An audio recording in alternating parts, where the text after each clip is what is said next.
the church through the giving of his people. And so thank you for doing that.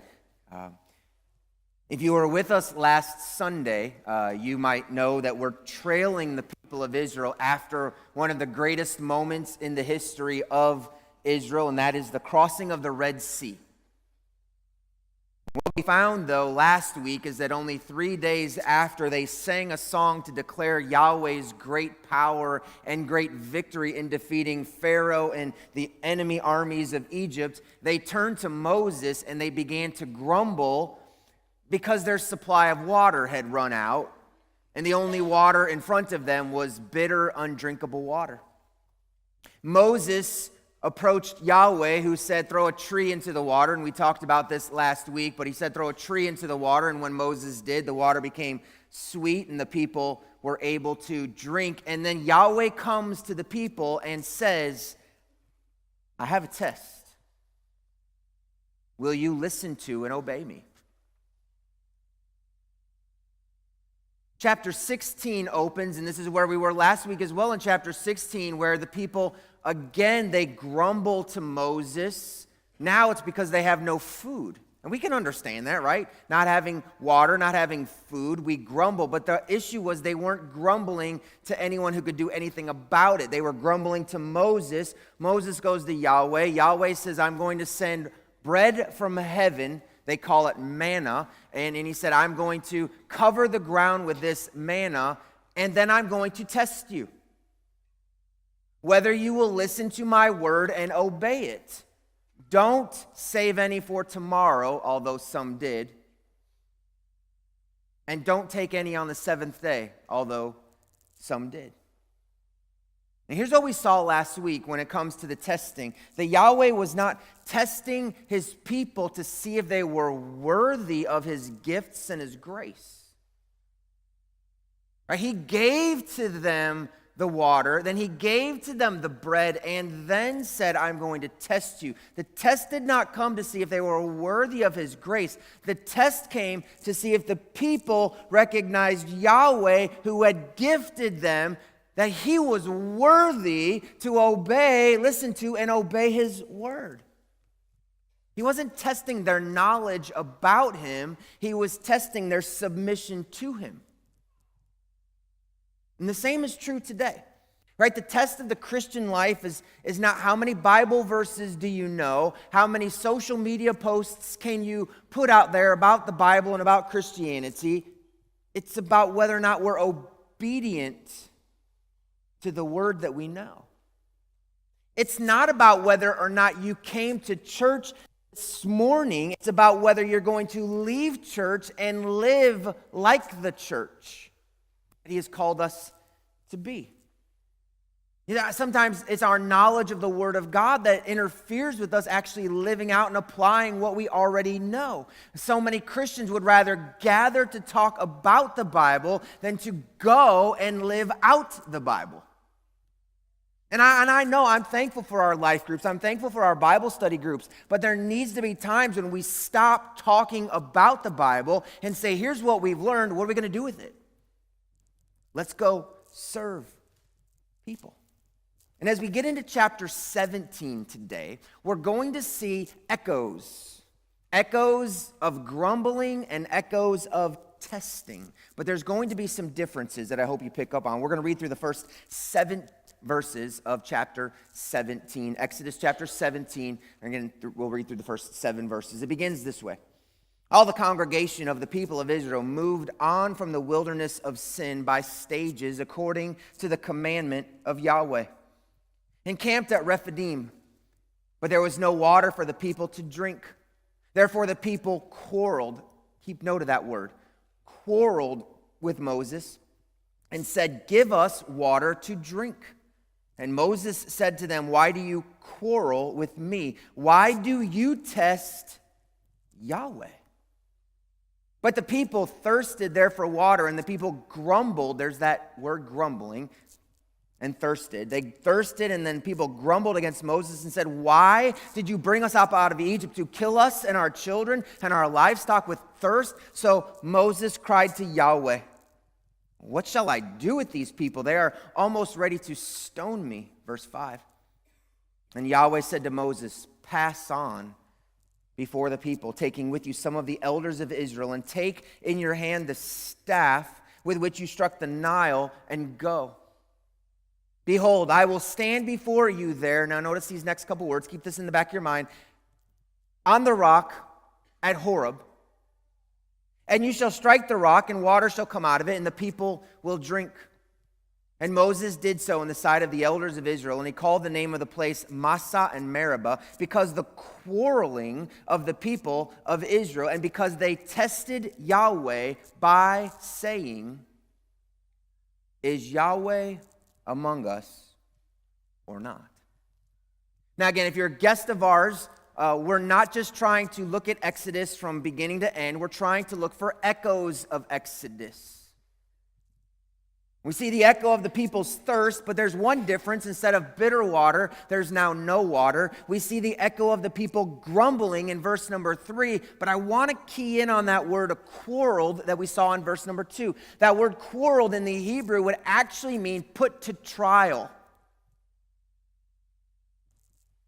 It's as if the people have put Moses on trial and found him guilty. They've convicted him of bringing them out into the wilderness to die of thirst. And they have convicted him as being guilty, so they are going to try to kill him. It's why it said they're ready to stone him, because they've said, you're guilty. He feels as if his life is being threatened when he goes to Yahweh. And then we read this. After the echo of the thirst and after the echo of grumbling, there's this echo of testing. We've seen testing in two other places, at the bitter water and at the manna, but now there's a big difference at this place of testing, because Yahweh is not testing the people he created and redeemed. Now he is being tested by the people he created and redeemed. This isn't Yahweh putting Israel to the test. It's now Israel putting Yahweh to the test. And you say, well, how did that happen? Well, if you go back to the last words of verse number 7. They tested Yahweh by saying, is Yahweh among us or not? Is he even here at all? Now, I don't know about you, but if you go back and begin reading from verse 1 to verse number 7, you're never going to find the Israelites asking the question, is Yahweh here or not? So where does Moses get this idea that the people were testing Yahweh by asking, are you here or not? And I believe that there's three things that we're going to see in the scriptures and that are going to help us see this is how the people put Yahweh to test, and this is how we put Yahweh to test as well. First is this. We test Yahweh by questioning his presence, his purpose, and his promise. I told you in verse 6 to remember the words, on the rock at Horeb. Horeb is a place and it's an echo. Back in Exodus chapter 3, as we were trailing Moses across the wilderness, he comes to a burning bush at Horeb. It's at Horeb where Moses approaches God and says, what is your name? Who are you? And it is at Horeb where God reveals his name to be Yahweh, the one who was, the one who is, the one who is to come. It is at Horeb where Yahweh tells Moses, I will lead you to Egypt and I will bring you back here, which means the people of God are questioning the presence of God in the very location God said, this is who I am. I am here. And they're saying, where are you? But see, it was that unfulfilled need, that thirst, a physical need that led them to question the spiritual presence of whether God was among them or not. And let's be honest with you, most of the time in our lives, it is a physical, unfulfilled desire that causes us to say, God, where are you? He hasn't provided the way we want. And so we assume he's not here. But they didn't just question the presence of God, they were questioning the very purpose of God. Do you remember them asking, did you just save us out of Egypt to bring us here to kill us? What a confrontational accusation against Yahweh. You didn't kill us there, so you're going to kill us here? Imagine for just a moment you had planned an incredible vacation for your family to Disneyland or wherever your favorite place is to go. And you arrive early that morning and you get your family out of the car and you start walking across the parking lot. But that sun is really hot and it's beating down on you. And the tram is a little good distance away for you to walk. Could you imagine walking a short distance from your car and your children start to say, it's so hot? Did you bring us here just to walk across this hot pavement? If this is what it's all going to be about, I don't want to do this. Just take me back home. I mean, could you imagine how you would feel if your children took your wonderful plans and all the costs that went into it, and they just simply said, I don't want to do this. It's no fun, because they hadn't gotten to the place yet where the fun was going to begin. But that's exactly what's going on here. The people haven't gotten to the promised land, but they're already saying, we want to go back to Egypt because we don't like this. Boy, we do that a lot. We really don't like it when God takes his time doing what God's going to do. Question is, do we believe that he has a great purpose for us or not? But it wasn't just the presence and it wasn't just the purpose. There was this promise of God, because it was back in Exodus 6. If you were here the day we did the chiasm, where he said, I am Yahweh, I will bring you out. I will be your God. You will be my people. I will bring you in. I am Yahweh. That's what God said, and that's what Yahweh said in Exodus chapter 6. This is my plan for you, to bring you out and to bring you in. That was his promise to them. And now they're saying, did you just bring us here to kill us?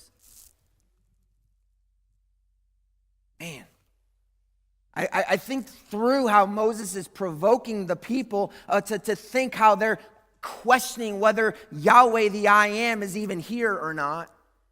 And all I can think of is honestly, that's me. Because we will fail to follow and obey God unless we're convinced we truly believe he's present, he has a good purpose, and he keeps his promises. Hey, if you can believe these three things about your God, you'll be okay today. Thank you, Tasha. If you think that God is good, he's here with you, he's walking with you, and that his word is valid, faithful, you're going to be okay. But many of us, we struggle with that. So we question God's ways, and we start to search for our own ways. And yet we have the very Bible that tells us, I'm never going to leave you. I'm going to be for you. I am the one who started a good work in you, and I will complete it until the day of Jesus Christ. That's what our Bible says, and yet we're looking for a different way around it because we simply just don't believe. It's like Jamie, who loves to put puzzles together, but she does it in such a strange way. She dumps all the pieces out on the table and then hides the box top. Like, how are you supposed to put the puzzle together if you don't know what you're doing? But she'll start putting all the colors together first. And once she has all the colors together and that outline of the frame, she just starts looking for which shape fits in which shape. I can't do that. I want to know, what am I building? She enjoys the process. Hey, get this. God knows what he's building in you. We can't always see that, but he knows what he's doing. I know what he's building. He's building the person of Jesus in you. Trust him to continue to do that.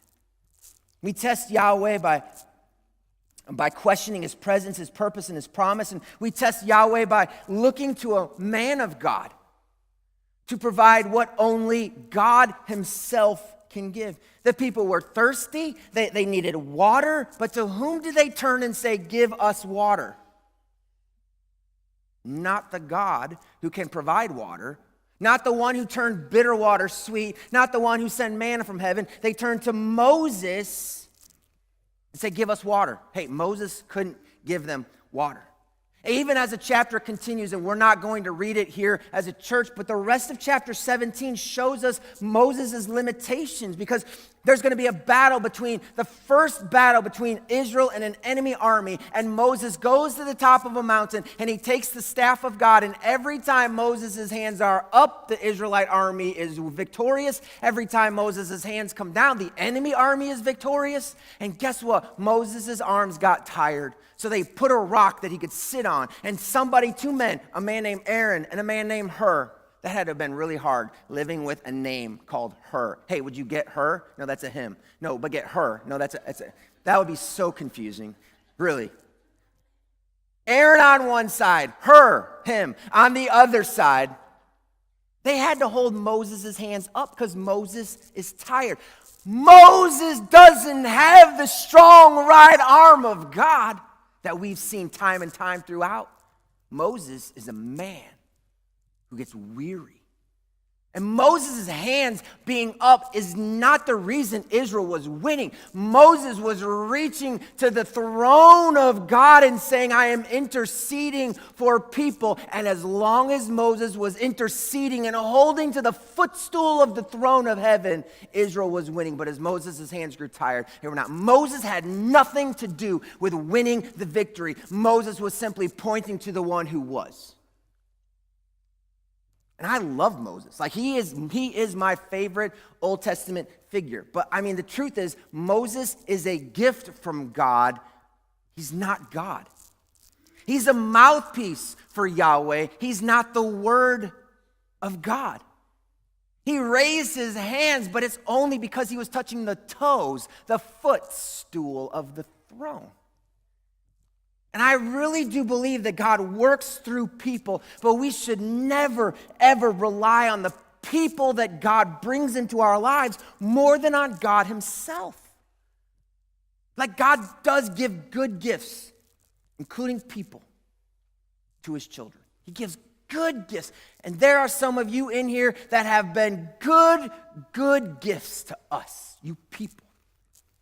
But our ultimate trust has to remain in the giver, not the gift. I know you all understand this, but it's been a privilege to be here for 7 years with you, almost 7 years. And I've made so many wonderful friends and I'm going to miss so many. You have helped me grow in my faith. I hope that in some ways I have helped you grow in your faith. But let's be honest, all of our faith was always in him. And even when our family pulls out of Luray to go follow Jesus, he's not going anywhere.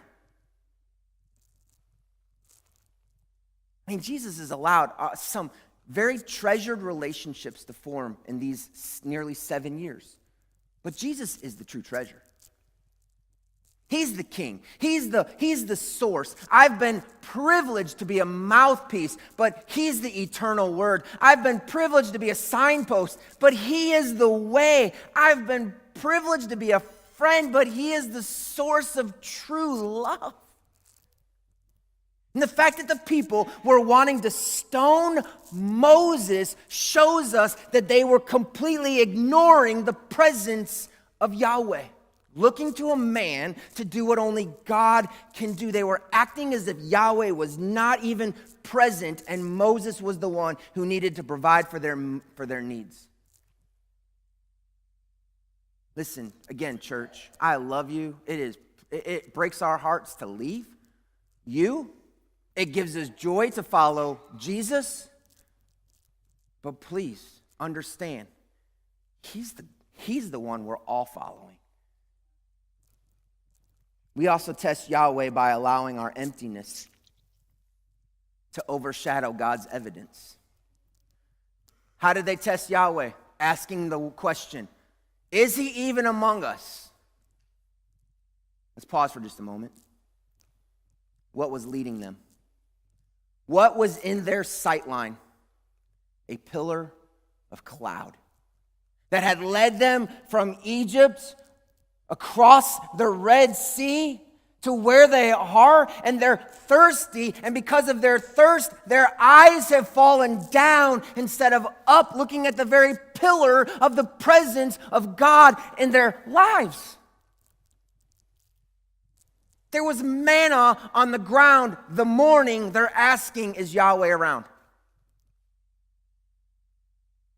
And truthfully, if they just kind of look back, they could see the plagues. They could see the Red Sea parting. They could see the bitter water. There was so much evidence of God around them, but the empty space in their life caused them not to see what was right in front of them. They were hungry. They were thirsty. They were empty. And their emptiness consumed them to the point that they failed to recognize the evidence of God's presence. And so now they're saying, where is he? You know, earlier we looked at Exodus 6 where God said, I am Yahweh, I will bring you out, you will be my people, I will be your God, I will bring you in, I am Yahweh. The very next verse after Moses gives them the greatest news they could ever hear is this. Moses spoke thus to the people. He told them the good news, but they did not listen to Moses because of their broken spirit and their harsh slavery.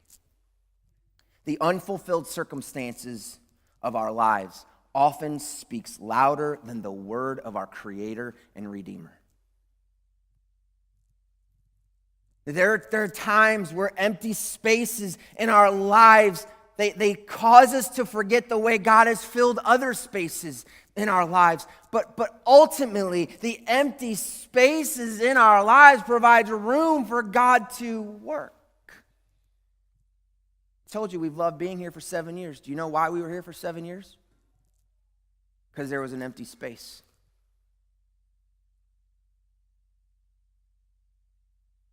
There was no pastor here. It was an empty space. That's what brought us here. God works in these empty spaces, and what we can't do is see, oh, there's another empty space. God, where are you? Hey, look, you want to know where God is around Mount Carmel? Just look around you. We've baptized 4 people in the last 2 weeks. Praise the Lord. You've seen 8 people join this incredible family. We have all kinds of wonderful testimonies and service work that's being done in our community. Man, God's all around. We can't stop. We can't focus on a space that is empty and say, where is he? We see his evidence all around us. And here's what I really want you to understand. Emptiness is not the same as abandonment. We may feel empty spaces in our lives at times. We're going to experience those empty spaces.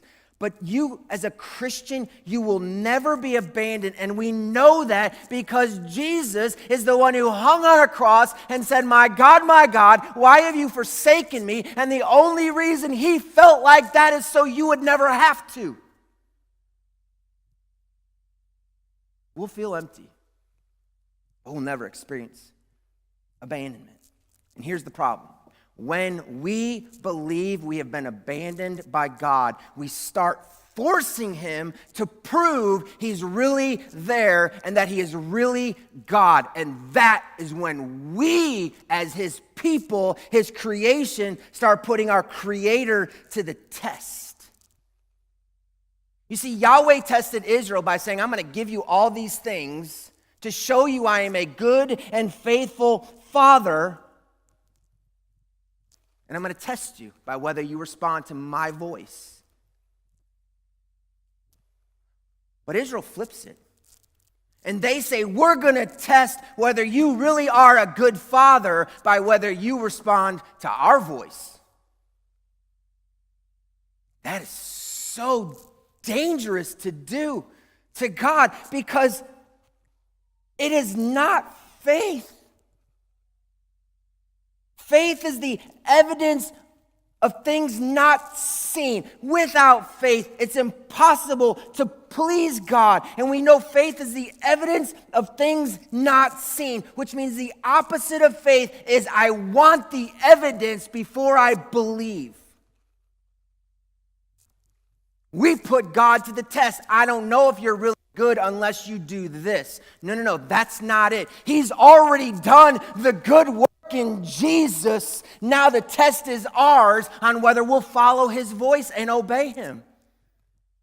If you want evidence of God, well, one, look around you at nature. It's amazing. It's beautiful. Look at the human body. But most importantly, look at the work of Jesus. This is the evidence of God in your life. Now believe and follow and obey.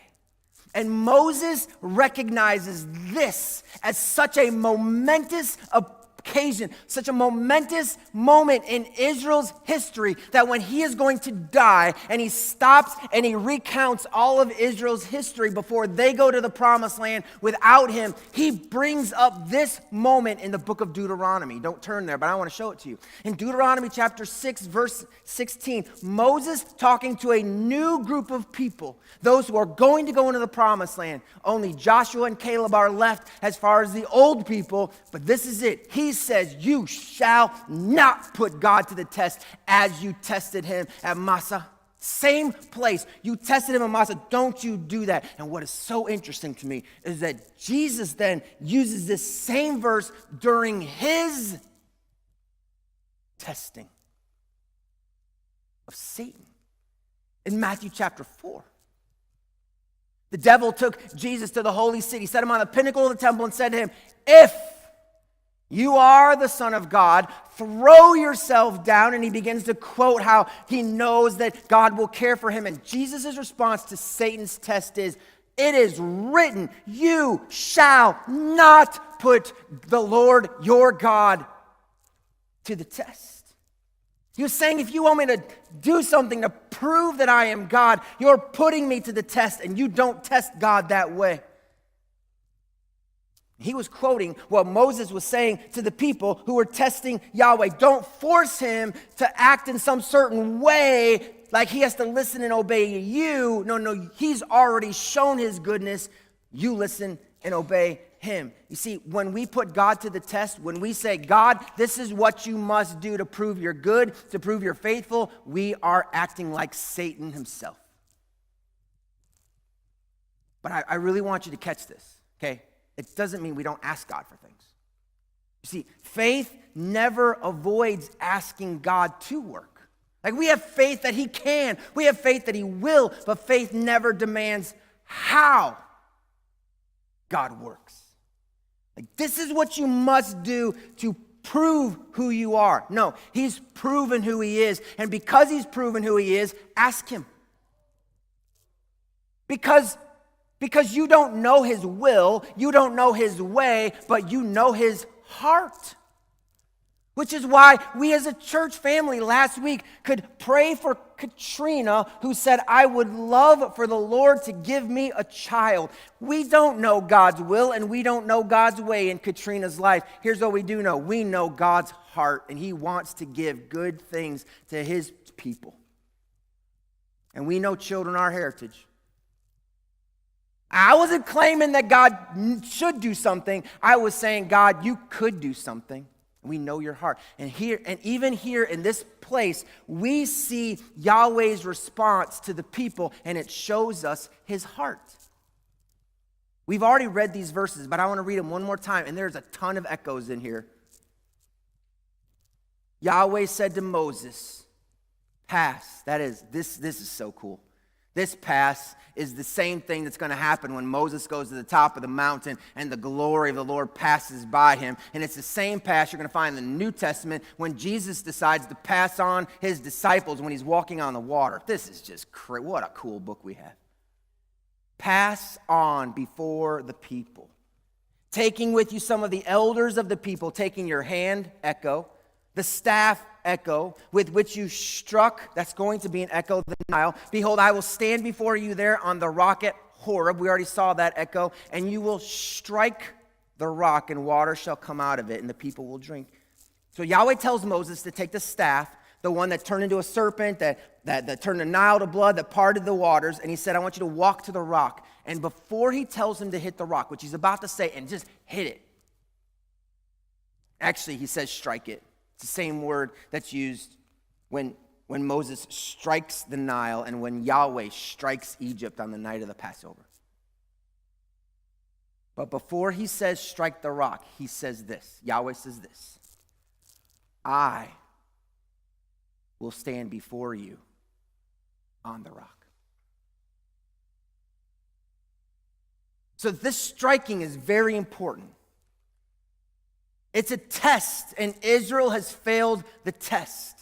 They were supposed to listen to and obey the word of God, but they're grumbling, they're complaining, they're testing God himself. And what happens when someone fails the test? There has to be consequences, or else the test is meaningless. So how does Yahweh give them consequences when they grumble at Moses, when they test him, and when they fail the test he has given to them?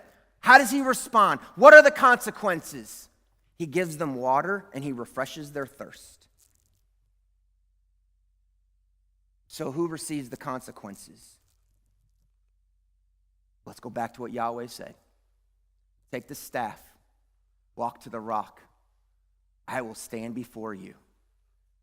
Strike the rock.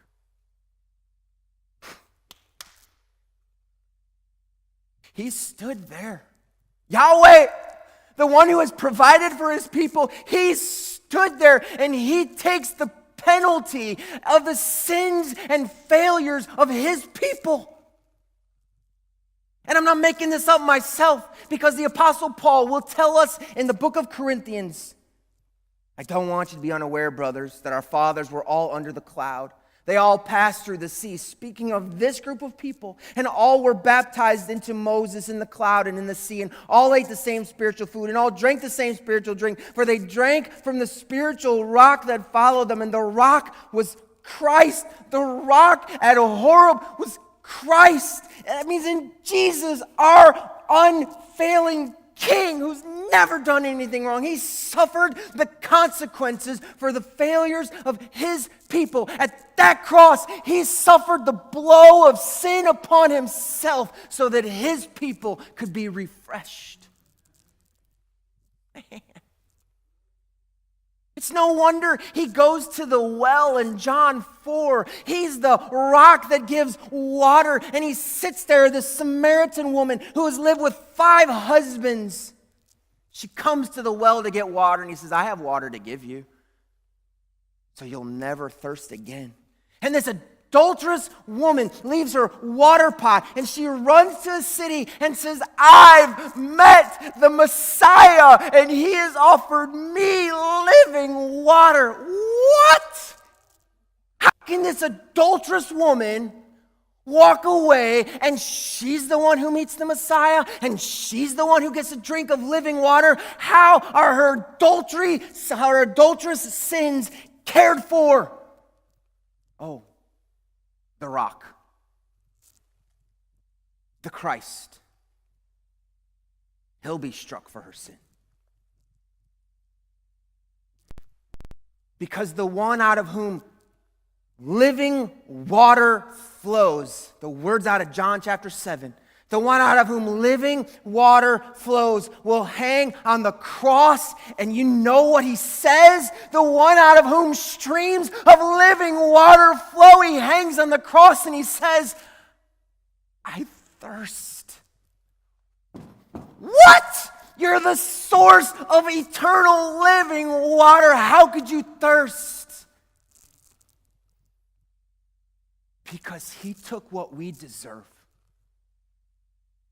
And he gives us what only he deserves.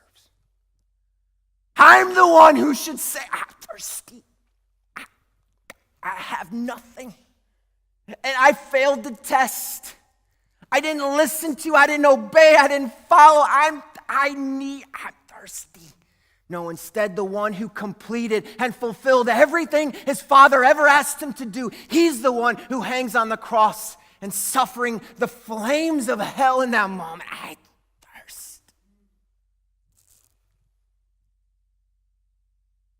Just think with me. How is it possible?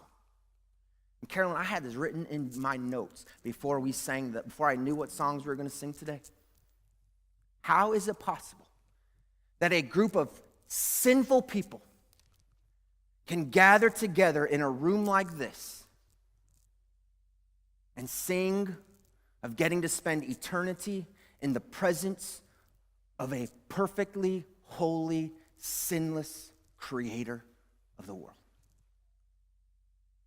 How is it possible that in our unrighteousness we lift praises and we get to call a perfectly holy God Father?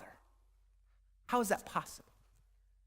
How do our unworthy mouths lift praises to the one who is worthy of all praise, honor, and glory? We don't deserve this.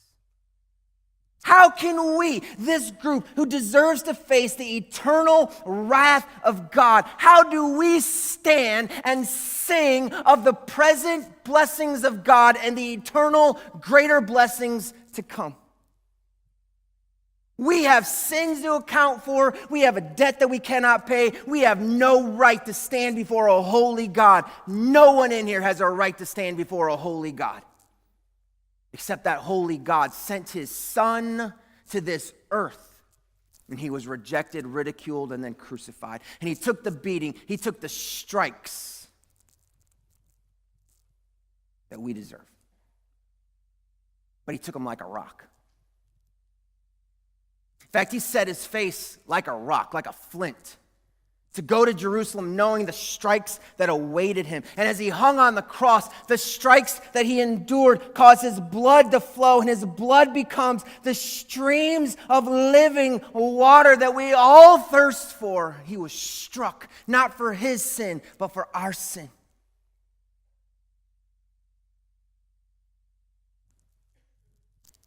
And it's because the rock was struck that sinners find eternal joy and hope. Because after he was struck, he was placed in the grave, and he rose 3 days later to prove that he was God. He ascended back to heaven. Now he sits on a throne at the right hand of the Father, and he tests his people, just like Israel was tested. After what I have already gifted you, will you listen to and obey my word? And you know what a lot of people do? They love the gift. They come for the gift. And they take the gift. And they fail the test because they do what they want to do for the rest of their life. Which makes me wonder, do you really know? If you're questioning Yahweh's very name, who says, I am the I am, and you're saying, where is the I am? Is he even here? Do we come to the cross because we want what the cross offers for eternal blessing? Or do we come to the cross because we want the one who hung on the cross, who was taken off the cross, who was buried, and who rose again into the sitting on the throne? Do we want the cross, or do we want the one who hung on the cross? If we want the one who hung on the cross, we need to listen to and obey. Follow his word. So, here's what I want you to take home today. In just a moment, I'm going to ask you to bow your heads in just a moment. Not yet, but I'm going to ask you to bow your heads. And I want you to remind yourself of God's past blessings. Here's the thing. I think there's so many things in our life we have grown accustomed to seeing.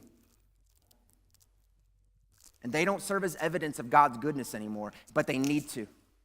We're missing the pillar of cloud that's right in front of us. Take a photo album at home and just look through it. Go for a walk. Just talk to God. Put your phone down. Turn the TV off. Just go out and speak to him. Got to remind yourself of his past blessings. And then look for new evidence of God's hand. Talk about how God is working in your life right now. Billy, that's what you did today was so valuable. How God is working now. What's the new evidence? What is the last thing you've seen God doing? Share that with someone. Journal it so you can come back to it and be reminded of his past blessings as we keep looking for new evidence And I'll tell you, celebrate the substitutionary work and the gifts of Jesus by confessing your sins, by opening up the Word, by spending time privately in prayer, by in your car turning on some worship music and letting it get to your heart. Right? The evidence of God is everywhere. Don't let an empty space in your life lead you to believe he has abandoned you. He hasn't. He's there. So in just a moment, I'm going to ask you to bow your head and close your eyes, and I want you to just simply think of some of the evidences of God in your life past that you have failed to see and be reminded of his evidence new. What is he doing now? And to thank him for the work that he's doing in Jesus. Would you bow your head? Would you close your eyes?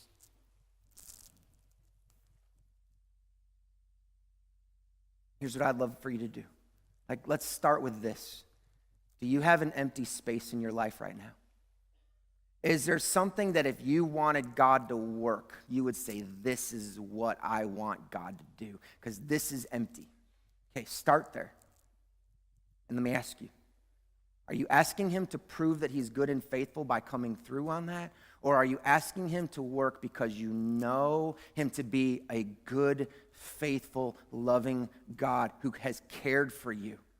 And you're asking him to just fill that space because of his good heart, not to prove he's anything.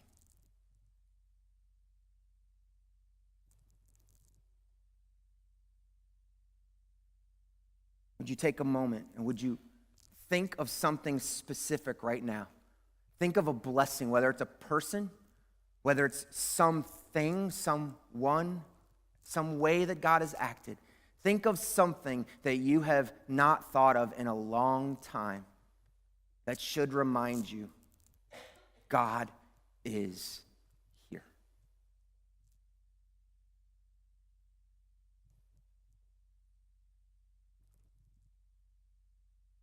Would you take a moment? Would you just thank him for taking your strikes? Not the physical beatings. The very wrath of God poured out against sin. He took it like a rock. Thank him for his work.